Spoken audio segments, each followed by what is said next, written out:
Hola, buenas noches. Estamos transmitiendo en martes 30 de junio a las 22 horas para hacer un videoanálisis o una síntesis y un contexto informativo de dos informaciones que el día de hoy fueron muy importantes y fueron dadas a conocer por el fiscal general de la República, Alejandro Gertz Manero.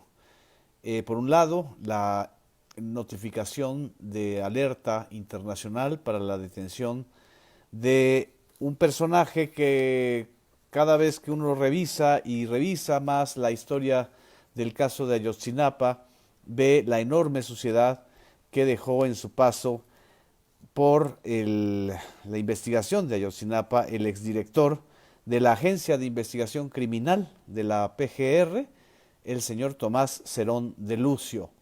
¿Usted sabía que Tomás Cerón de Lucio también fue el artífice de la teoría de que la niña Paulette, acuérdense del caso de esta menor de edad que primero fue dada por desaparecida y después por presuntamente secuestrada y finalmente sorprendieron a la lógica y al mundo entero las autoridades del Estado de México, entonces gobernado por Enrique Peña Nieto, para inventar la historia de que la niña se suicidó o se murió involuntariamente enredada entre los colchones.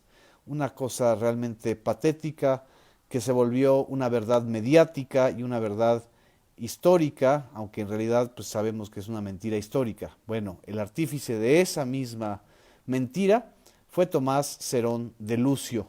Tomás Cerón de Lucio trabajaba en ese entonces y en ese momento como coordinador de investigación y análisis de la Procuraduría General de Justicia del Estado de México, bajo las órdenes de Alfredo Castillo y también con el favor y la protección del gobernador. En ese momento el gobernador era Enrique Peña Nieto, ya en ese 2009, el precandidato con más inversión en medios y entre los grupos de poder para llegar a la presidencia de la República en el 2012.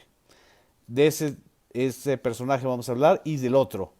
Hoy también dio a conocer el fiscal general, perdón, de la República, Alejandro Gertz Manero, que el exdirector de Pemex, Emilio Lozoya Austin, a quien detuvieron las autoridades de Málaga, España, este puerto en la Costa del Sol, de riquísimos, fue detenido el 12 de febrero de este año y después de todos estos meses, febrero, marzo, abril, mayo, junio, 6 meses después, está ya aceptando la extradición a México.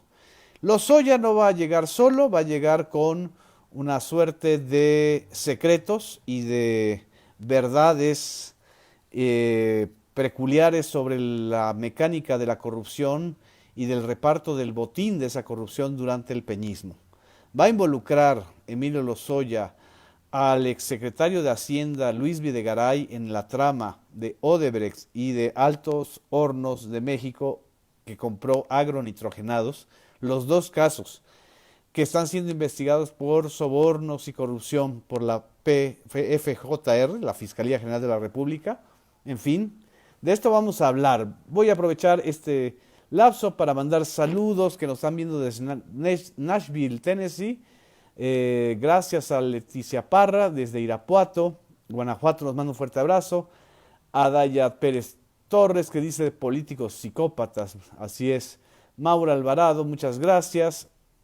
Y a todas y a todos los que están conectados desde las 10 de la noche, Arturo Sartori desde Guadalajara, que también manda saludos a Anastasia y a Tomasa que están aquí frente a mí, desde Cholulita, a Lilia Ofelia también les mando saludos, a Enrique Domínguez desde San Luis Potosí, Maida Yolanda Marroquín, gracias, Jazz VGM desde Tlalpan, Claudia Rincón nos saluda desde San Antonio, no sé si sea San Antonio, Texas, pero bueno, un abrazo, Giram Garrido, que hace también un comentario, Estela Blancas Acevedo desde Iztapalapa, Gabriel García, saludos, Pato Val nos está viendo desde Puebla, qué gusto que estés por aquí, Pato. Samuel Villalobos, gracias. Jesús Armando desde Culiacán, Sinaloa. Leopoldo Lezama, muchas gracias. Desde Tlaxcala, Leticia Padilla, Kafquito está aquí con nosotros, Eiden Navarro, que nos ve desde Campeche, esa tierra hermosa de la península, Jesús Beltrán Acotzi, Javier Joaquín Oyarzábal nos manda saludos, Sergio Mauricio, gracias amigo desde la Ciudad de México, Rosy Duarte desde Morelia, Leslie Sainz. En fin, esto que se dio a conocer el día de hoy vale la pena hacer un contexto porque desgraciadamente no lo van a ustedes escuchar ni se los van a comentar en los noticieros de las cadenas privadas que están realmente en una especie de, pues no sé, de negación de la investigación de estos casos que son y que implican a pues funcionarios, a muy altos funcionarios del gobierno de Peña Nieto. Así como ya se entabló la nuez de la corrupción en el gobierno de Felipe Calderón Hinojosa con la detención de Genaro García Luna en Estados Unidos, ahora también esta estela de casos de corrupción y de casos de crímenes en el gobierno de Enrique Peña Nieto en el sexenio anterior se van configurando ya con las detenciones o con las órdenes, con la detención de Emilio Lozoya y con la orden de detención de Tomás Cerón y de otros implicados en la investigación y en el maquillaje y en el montaje del caso de Ayotzinapa. Vamos a traer nada más un poco la memoria. El día de ayer se dio a conocer que elementos federales detuvieron en Metepec, Estado de México, ojo, Metepec, Estado de México, una de las zonas de más alta plusvalía y que, bueno, ahí viven muchos de los integrantes del grupo Atlacomulco. Fue detenido José Ángel Casarrubias Salgado, alias El Mochomo, el líder del grupo criminal Guerreros Unidos, que fueron implicados en la desaparición de los 43 estudiantes de Ayotzinapa. La detención fue la semana pasada, el miércoles de la semana pasada, y se le considera pieza clave porque era o fue uno de los principales líderes del grupo delictivo responsable de la desaparición de los 43 normalistas. Casarrubias fue detenido en un operativo conjunto por la Fiscalía General de la República y la Secretaría de Seguridad y Protección Ciudadana Federal, en cumplimiento con una orden de aprehensión librada por un juez federal. Después de su captura fue trasladado al Centro Federal de Readaptación Social número 1 en Almoloya de Juárez, donde según las investigaciones sobre la desaparición de los normalistas, Guerreros Unidos fue el grupo que en colaboración con policías municipales de Iguala secuestró a los normalistas la noche del 26 de septiembre de 2014. Las líneas de investigación apuntan a que Guerreros Unidos cobraban protección al presidente municipal de Iguala, José Luis Abarca, quien habría dado las órdenes para que procedieran contra los 43 normalistas. Esto es, digamos, a grandes rasgos, la hipótesis que todavía queda de algo de la mentira histórica, pero recordemos bien la mentira histórica que construyó Tomás Cerón y que sembró, porque además recordemos que las imágenes de Tomás Cerón ahí en el 2015 comenzaron a circular, cuando sembró evidencias en el río Cocula para que conjugara o conjuntara con esta explicación macabra, siniestra, que dio a conocer Jesús Murillo Caram en cadena nacional en un 7 o 8 de noviembre de 2014, diciendo que los 43 estudiantes de Ayotzinapa fueron incinerados en el basurero de Cocula, aunque no contaran con más que con las declaraciones de detenidos que fueron torturados. El procurador general entonces, Jesús Murillo Caram, célebre por aquella frase de "ya me cansé" en su conferencia de prensa, siguió el guión que le estableció Tomás Cerón de Lucio. Y la tesis de Tomás Cerón no es que Guerreros Unidos estuviera coludido con un cuerpo policíaco municipal, es que los estudiantes de Ayotzinapa estaban infiltrados por otro grupo o cártel rival de Guerrero, llamado Los Rojos, y entonces el enfrentamiento entre Rojos y Guerreros Unidos, pues llevó al secuestro y a la desaparición física y al asesinato múltiple de los 43 estudiantes de Ayotzinapa. Toda la tesis de Tomás Herón de Lucio trató de encajarse o encajonarse con las supuestas evidencias de restos de, de, de huesitos que encontraron en el basurero de Cocula. Y esos huesitos estaban en otras partes porque fueron sembrados por Tomás Cerón para que encajara en aquella narrativa terrible. Esa misma tesis, por cierto, fue difundida a través de una serie que se produjo en 2015 llamada La Noche de Iguala. Era un procudrama, como le puso mi amigo Fabricio Mejía, un procudrama, no un docudrama, un procudrama que trata de sustentar la tesis de que los estudiantes normalistas de Ayotzinapa estaban penetrados por el grupo rival a los Guerreros Unidos, llamados los Rojos. Y bueno, esta tesis indica que, como en el sexenio de Felipe Calderón, pues los malos se matan entre ellos. Entonces los normalistas no eran tan inocentes porque el ex director de la Escuela Normal Rural de Ayotzinapa, José Luis Hernández Rivera, estaba vinculado a los Rojos. Sin sustentar mayormente esa tesis, la mantuvieron durante muchos años. Pero lo peor de esa tesis no es este esquema criminal, sino más bien la narrativa de aquel holocausto que dio a conocer el entonces procurador Jesús Murillo Caram, que seguramente va a ser llamado a comparecer, como de alguna manera se prevé si Tomás Herón de Lucio es detenido. Parece que estaba en Canadá hace un mes, eran los rumores que se decían, pero lo que no podemos olvidar es que en el basurero de Cocula, según la tesis de Tomás Herón, leída por Murillo Caram, privaron de la vida a los sobrevivientes y posteriormente los arrojaron a la parte baja donde quemaron sus cuerpos. Murillo Caram hizo una crónica similar a los campamentos de exterminios nazis. Dijo en aquella célebre y nefasta conferencia de la que él llamó la verdad histórica, pero que en realidad era una enorme mentira histórica. Eso fue efectivamente el 7 de noviembre de 2014. Cito esta parte: hicieron guardias y relevos para asegurar que el fuego durase horas, arrojándole diésel, gasolina, llantas, leña, plástico, entre otros elementos que se encontraron en el paraje. El fuego, según declaraciones, duró desde la medianoche hasta aproximadamente las 14 horas del día siguiente, y otra dice que hasta las 15 horas del día 27 de septiembre. Pero por el calor que desprendía el área, los delincuentes no pudieron manipular los restos de los cuerpos, sino hasta cerca de las 17:30 horas, según sus declaraciones, cuando los peritos obviamente controlados por Tomás Herón, analizaron el lugar, encontraron cenizas y restos óseos que por las características que tienen corresponden a fragmentos de restos humanos, y mostró las imágenes, aquellas horrendas imágenes de los cuerpos y los esqueletos calcinados.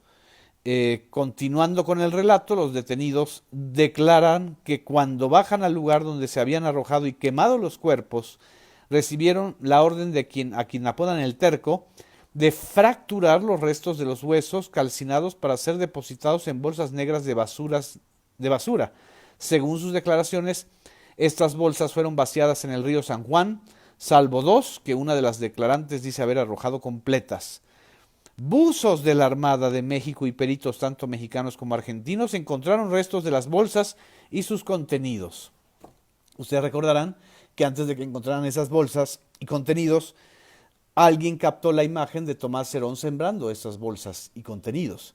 Pero eso se supo después de que se leyera en cadena nacional este relato siniestro, grotesco, que tenía como objetivo criminalizar doblemente a los 43 estudiantes desaparecidos.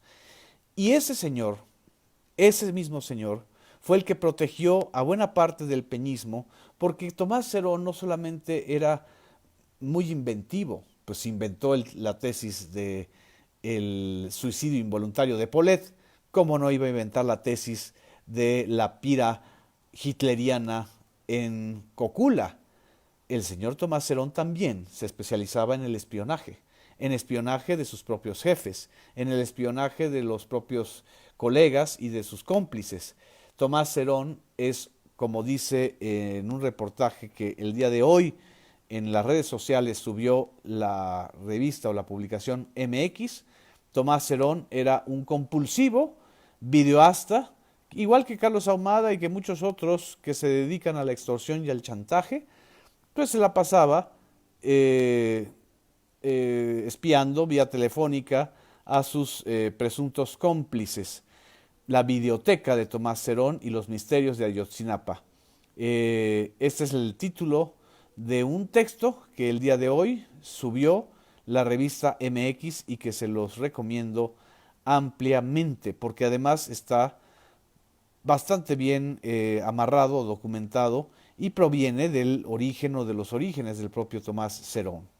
Esto es en lo que vale o en lo que cabe por el lado de Ayotzinapa, pero por el otro lado también de la corrupción, de la altísima corrupción de Enrique Peña Nieto, que evidentemente no se agota en la detención de la exsecretaria de Desarrollo Territorial y Urbano, Rosario Robles, también exsecretaria de Desarrollo Social, está la corrupción de los Golden Boys. Los Golden Boys, los niños dorados del peñismo de Tlacomulco, llegaron a saquear, pero no saquearon solos, no saquearon de manera individual, saquearon de manera colectiva. Y uno de los saqueadores del erario y de la principal empresa estatal del Estado mexicano, que es Pemex, se llama Emilio Lozoya. Y Emilio Lozoya, creo, hasta donde vemos, que ya está dispuesto a declarar.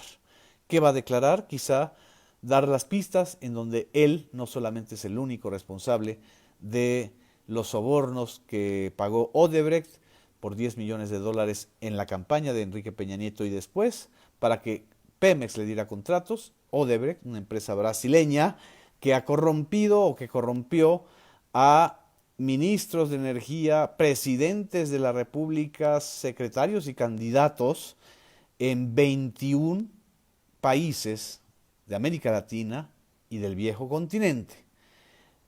Ese señor, Emilio Lozoya, no actuó solo, no fue el único, no solamente porque tenía cómplices del lado empresarial, sino porque tenía encubridores del lado gubernamental.